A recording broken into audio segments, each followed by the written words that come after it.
જય માતાજી. કેમ બધા આનંદમાં? મિત્રો, મારા મનમાં, હૃદયમાં કંઈક દિવસથી એક વાત ઘૂંટાય, એક વાત કરવી આપને, પણ વળી વિચાર થાય કે કરું કે ન કરું. જો વાત કરું છું તો ભૂંડો લાગું, ઘણા માણસો ટીખળ કરશે, પણ એમ થાય કે યાર કરી નાખું. જૂના માણસો કહેતા કે સપનામાં ગધેડે ચડ્યા હોય તો કોઈને વાત ન કરાય, પણ મારાથી રહેવાતો નથી. કારણ કે જે મેં ભૂલ કરી, એ ભૂલ આખી જિંદગી, હવે તો 63-64 વર્ષ થવા આવ્યા, આખી ઉંમર મને અંદરથી કોતરતી રહી, મને કોરી ખાધો. હું આજે વિચાર કરું કે જીવનમાં કંઈ ન કરી શક્યા, વ્યવસ્થિત જીવી ન શક્યા, કોઈ વ્યવસ્થિત નોકરી જોબ ન મળી, એનું કારણ શું? આપણે દેશી માણસો કે ગયાને ખાંગસી દઈને જ્યારે જોયું, મેં તો આપણને શું નડ્યું હશે? કારણ કે સરકારી નોકરી હું કરતો કરતો સસ્પેન્ડ થયો, નોકરીમાંથી નીકળ્યો, અને જે મારા હેલ્પરો હતા એ પરમાનન્ટ થયા. આજકાલ એ બધાએ 60 વર્ષ પૂરા કરીને પેન્શન ઉપર ઉતરે છે, નિવૃત્ત થાય છે. અને મને એવો કયો પાપ નડ્યો? મિત્રો, જે મેં પાપ કર્યો હતો એ મને તો નડ્યો, પણ એમાં જે સહભાગી થયા હતા એ બધાને નડ્યો. હવે એ કહેતા મને શરમ આવે. આપ બધા કહેશો કે ગઢવી આવો પાપ કરી નાખ્યો થાય, પણ એ વખતે યુવાની હતી, આવો કાંઈ ગણ્યો નહીં. પછી ખબર પડી કે આ પંખીડાનો પાપ નડ્યો ભાઈ. મિત્રો, અમારી આજુબાજુ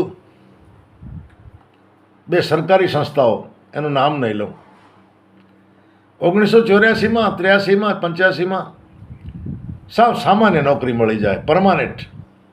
એમાંય ડ્રાઈવર, હેલ્પર, વોચમેન, કોઈ આઈટી હોય તો ફિટર છે, મશીન મિકેનિકલ છે, એને ડાયરેક્ટ પરમાનન્ટ ઓર્ડર મળે. અને મારી તો નોકરી ચાલુ વર્ક ચાર્જ ઓર્ડર ઉપર. વર્ક ચાર્જ એટલે 90 દિવસ પૂરા ન થાય, 2.5 મહિનાનો ઓર્ડર હોય, ફરી 2 દિવસ વચમાં ગેપ આપે, ફરી પાછો ઓર્ડર નીકળે. અને એ જ કંપનીમાં, એ જ સરકારી કચેરીમાં નોકરી કરતા અમારા સિંધી ભાઈઓ હતા, એન્જિનિયર હતા. એમણે મારી ભલામણ કરી ચીફ એન્જિનિયરને, સાહેબ આમને પરમાનન્ટ ઓર્ડર આપી દો. મિત્રો, ઓર્ડર ટાઈપ થઈ ગયો. એ વખતે અમારે ટાઈપિસ્ટ હતા રૂપારેલ કાકા. એમણે ઓર્ડર ટાઈપ કરી, પરમાનન્ટ ઓર્ડર, અને સાહેબના ચેમ્બરમાં મૂક્યો, ટેબલ ઉપર. હવે ખાલી સાહેબની, ચીફ એન્જિનિયરની સાઇન થાય એટલે મારી પરમાનન્ટ જોબ ચાલુ થાય ડ્રાઈવરની. પણ જેણે ભલામણ કરી હતી, એ સિંધી 3 એન્જિનિયર, એ મને કીધું ગઢવી કંઈક પાર્ટી આપો. મિત્રો, મને કમત આવી. અમારી બાજુમાં એક ગામ છે, ત્યાં એક મંગરીઓ મુસલમાન, એનું નામ મોહમ્મદ, એને વાત કરી અને 4 તીતર મારીને લઈ આવ્યો. મિત્રો,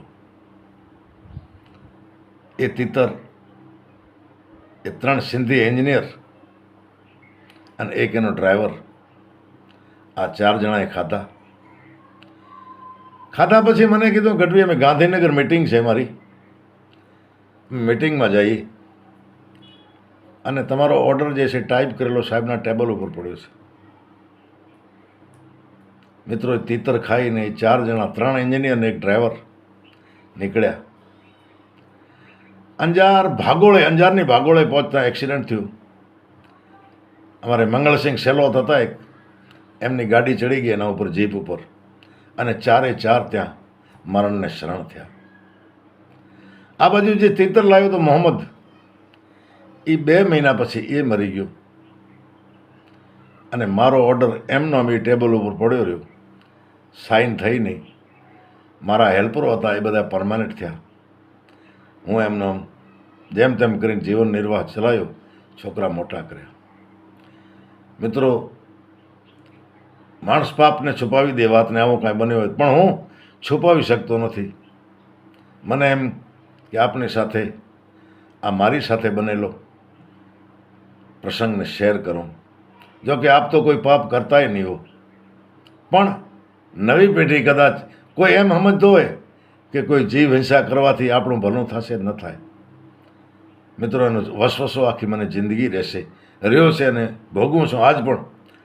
હવે કલ્પના કરું, વિચાર કરું ક્યારેક એ પંખીડા નાના નાના બચલા હશે, એમને શું ખબર મારનારો ક્યાંથી મારીને લાવ્યો છે.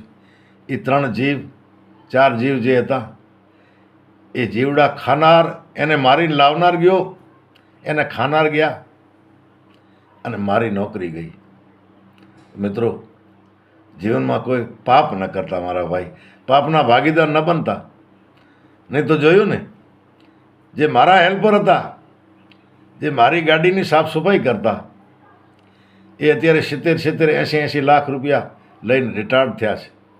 અને અમે એના કપડામાં આમના ફરી છોકરા માંડ મોટા કર્યા ભાઈ. એટલે મને કહેતા શરમ ઘણી આવે. મારા ઓળખીતા મિત્રો બધા કહેશે, ગઢવી તમે ઉઠીને આવું કર્યું. પણ એ વખતે જવાનીનો જોશ હતો. મિત્રો, મોટી ભયંકર ભૂલ થઈ ગઈ. રોજ સૂતા પહેલાં ભગવાન પાસે યાચના કરો, માફી માંગો કે પ્રભુ, એ નિર્દોષ પંખીડા, એ શિકારીને હાથે વીંધાણા હશે, એ મર્યા હશે, એને મરતા એના બચલા યાદ નહીં આવ્યા હોય. એનો નિમિત્ત હું બન્યો અને મેં ભોગ્યું. ઈશ્વરને કહું છું કે પ્રભુ, આ ભૂલ તો મેં જાણતા કરી, કે અજાણતા નથી થઈ. મારા પેટ માટે, મારા સ્વાર્થ માટે એ જીવ હણાઈ ગયા. પણ એ પછી ઈશ્વર પાસે રોજ પ્રાર્થના કરીને, હે પ્રભુ, એ જે ભૂલ કરી, હવેથી મારાથી એવી ભૂલ ન થાય. એટલે મિત્રો, તમે, તમારો પરિવાર કે નવી પેઢી કોઈ એવું ન વિચારતા કે આમ કરવાથી ફાયદો થશે. કોઈ દિવસ ન થાય મિત્રો. આ મને જોઈ લેજો તો આ મારી શિખામણો યાદ રાખજો. ભગવાને બનાવેલા આ બધી, કોઈ પ્રાણીના જીવ છે, કોઈ આસમાનમાં ઉડતા જીવ છે, કોઈ ધરતી ઉપર દોડતા જીવ છે. હિંસા જે છે ને, હિંસા કરવાથી સુખી થતા હોત તો કેટલાય અત્યારે કેન્સરના વોર્ડમાં પડ્યા છે ભાઈ. અને હિંસા વગર જો સુખી જ હોય તો પટેલ છે, વાણિયા છે, બ્રાહ્મણ છે. આ હિંસાવાદી નથી, આપણાથી સુખી છે મિત્રો. તો મારી શિખામણ થોડી યાદ રાખજો. અને મારો વિડીયો જોઈને મને માફ કરજો, કારણ કે મને શરમ ઘણી આવે. પણ એમ થાય કે આ મનમાં લઈને ભરી જઈશ. કોકની સાથે શેર તો કરો કે અમે ક્યાં, મને નડ્યો શું. તો મિત્રો, આપણા પરિવારમાં તો કોઈ આવો નહીં હોય હિંસક, પણ કદાચ નવી પેઢીને શીખડાવજો, એને સંસ્કાર દેજો કે જીવોની રક્ષા કરે, એને મારે નહીં. જય માતાજી.